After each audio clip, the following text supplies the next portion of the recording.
तो दोस्तों मैं हूं दिनेश की ओरा। न्यूज़ टाइम में आपका स्वागत है। हमारी सरकार इतनी सीक्रेटिव क्यों होती जा रही है? इतना ज्यादा सीक्रेट, हर चीज में सीक्रेट। कोई चीज जनता के सामने ना आ पाए, हर चीज आवरण में छुपी हुई। कहीं से कोई चीज आने की शुरुआत हो जाए तो उसको टेंट तंबू लगा के छुपा दीजिएगा। अर्थव्यवस्था के साथ सरकार यही तो कर रही है, हर चीज छुपाई जा रही है। भाजपा सीक्रेसी का दूसरा नाम है, जो कोई भी काम ट्रांसपेरेंसी के साथ नहीं करता है। दरअसल लोकतंत्र का नाम ही ट्रांसपेरेंसी होता है और भाजपा जो करती है ट्रांसपेरेंसी के खिलाफ करती है। नोटबंदी की तो ट्रांसपेरेंसी का 4 घंटे का समय दे दिया, आपको जो करना है कर लो। बैंक तो बंद थे उस समय। उसके बाद आनंद फानंद में रात को 12 बजे जीएसटी लागू कर दिया गया, बिना लोगों को तैयार किए हुए। लोग परेशान हैं, आज भी परेशान हैं। आनंद फानंद में लॉकडाउन कर दिया गया। अब रात को 8 बजे आते हैं प्रधानमंत्री जी। रात को प्रधानमंत्री जी जब भी 8 बजे आते हैं, डर लगना शुरू हो जाता है, पता नहीं क्या बोल देंगे, पता नहीं क्या डिसीजन ले लेंगे, क्या कर देंगे, कि रात को 12 बजे से कुछ घटने जा रहा है। सीक्रेसी, इस किस्म की सीक्रेसी दरअसल कुछ ऐसे देशों में होती है जहां पे कोई भी चीज जनता के सामने जाहिर नहीं की जाती है, और यहां पे तो कोई चीज देखा जाए तो दिखाई ही नहीं जा रही है। अब जैसे कि overnight CAG controller and auditor general Murmu साहब, जो जेएंडके के लेफ्टिनेंट गवर्नर थे, वहां से हटा के रातों रात उनको भारत का CAG controller and auditor general नियुक्त कर दिया गया। लगता है सरकार सीएजी की जो ऑडिट है वो भी चाहती है कि बाहर ना आए, जो खामियां हैं लोगों तक ना पहुंचे। दरअसल सीएजी एक कॉन्स्टिट्यूशनल पोस्ट है, उसको अपॉइंट करने के लिए एक प्रोसीजर होता है जिसमें अपोजिशन के लीडर्स भी इन्वॉल्व होते हैं। उसमें एक कमेटी बनती है, उसके अंदर एक स्क्रीनिंग प्रोसेस होता है, उसका एक प्रोटोकॉल होता है।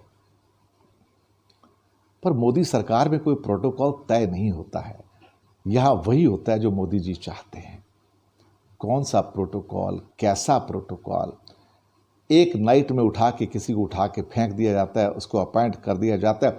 मालूम है सामने से कोई प्रश्न नहीं करेगा, और जनता ने तो प्रश्न करना कब से छोड़ दिया, क्योंकि जनता तो भक्तों में शामिल हो गई है। जनता तो रोज कीर्तन करती है, जनता रोज गीत गाती है उनके। भाजपा सरकार ने वो कर दिया जो आज तक इतिहास में कभी कुछ किसी ने नहीं किया था। पर अर्थव्यवस्था तो ऐसी है ना, जो आपके फटे हुए पैबंदों में से भी झांकती है और आपको चैलेंज करती है। यही एक ऐसी, जिसे क्या कह सकते हैं, चीज़ है जो किसी के काबू में नहीं आती। ये आसमान से बरसते बादलों की तरह है, जो छतरी लगाने से छुपती नहीं। ये टेंट लगाने से, तंबू लगाने से लोगों की नज़र से जाती नहीं। 5 किलो अनाज में देश की जनता जब ये कहने लगे, 80 करोड़ से 100 करोड़ जनता 135 करोड़ में, कि 5 किलो अनाज मिल गया, खाने को रोटी मिल गई, इससे बड़ी उपलब्धि इस देश में क्या हो सकती है?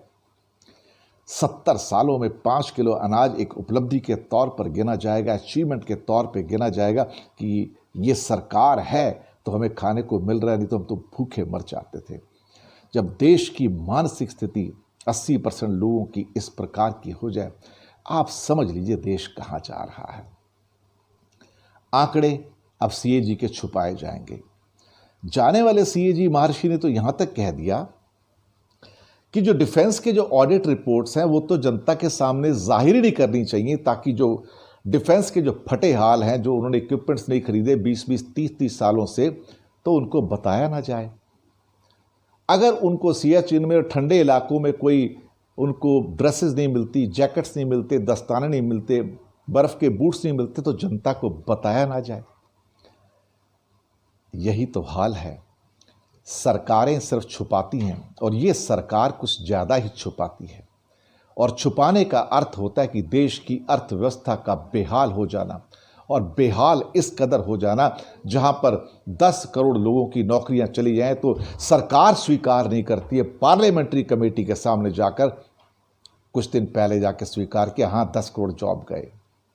बताइए सब मालूम है ना, पार्लियामेंट्री कमेटी की रिपोर्ट कितने लोग पढ़ेंगे? तो क्यों करना? अल्टीमेटली किस लिए करना? ये सरकार छुपा के छुपा के छुपा के चीज़ों को करेगी, इसके अलावा और कुछ भी नहीं है। छुपाने की इसकी नीति है, सीक्रेटली करने की नीति है, आज भी है, कल भी रहेगी। यही त्रासदी है भारत की, यही त्रासदी है हम लोगों की। धन्यवाद।